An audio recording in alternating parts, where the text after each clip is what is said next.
皆さん、はじめまして、こんにちは。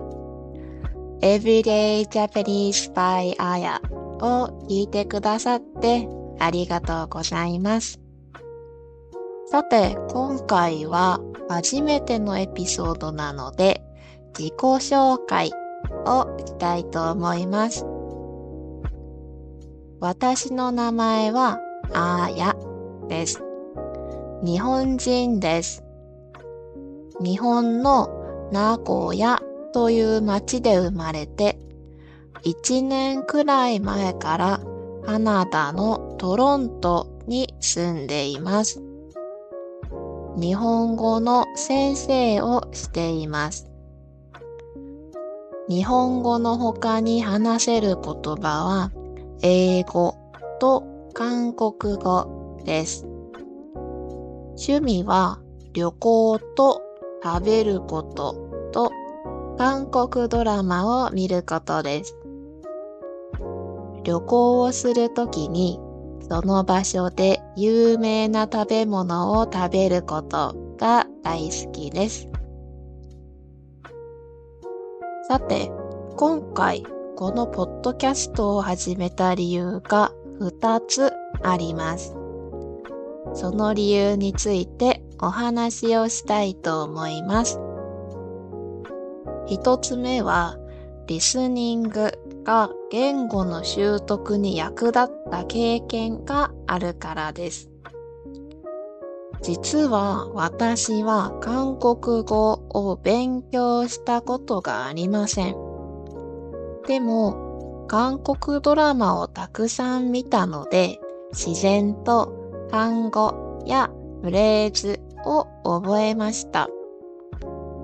そして覚えた言葉を使って話していたら、少しずつ会話ができるようになりました。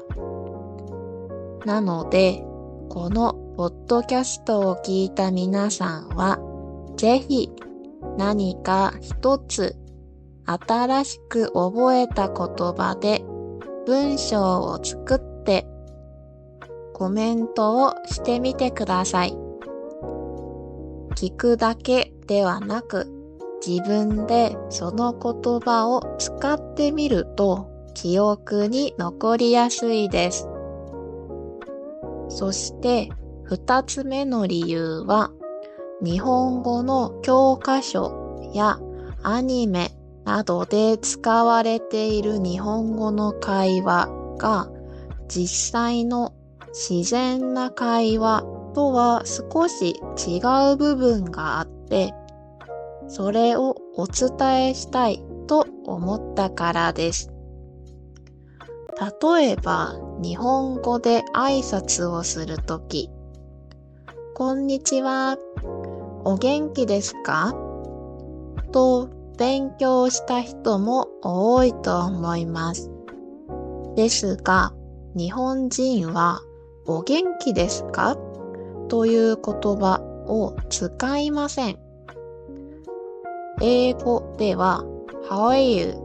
というフレーズを使って挨拶をする文化があると思うのですが、日本にはその文化がありません。でも、How are you? を日本語の言葉で表現すると、お元気ですか？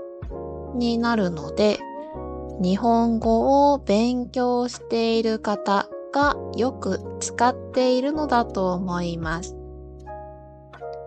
日本人が How are you? の代わりに使う言葉は別のエピソードでお話しする予定なので、少しお待ちください。このように日本語を教えているときに私が不思議に思ったことや教科書とは違う言葉などについてポッドキャストでお話しする予定です。また、日本語のお話だけではなく、日本の文化、私の日常などいろいろなことをお話ししていく予定です。皆さんに楽しく日本語の勉強をしてもらえるように頑張ります。もし話してほしいテーマがあればコメントで教えてください。このポッドキャストでは話す速度、スピードや言葉は私が日本人と会話をするときよりも少しゆっくり、少し簡単な言葉を使ってお話しする予定です。でも、たまには自然な日本語をお伝えするために、日本人と会話をするときと同じような速度や言葉で話すこともする予定です。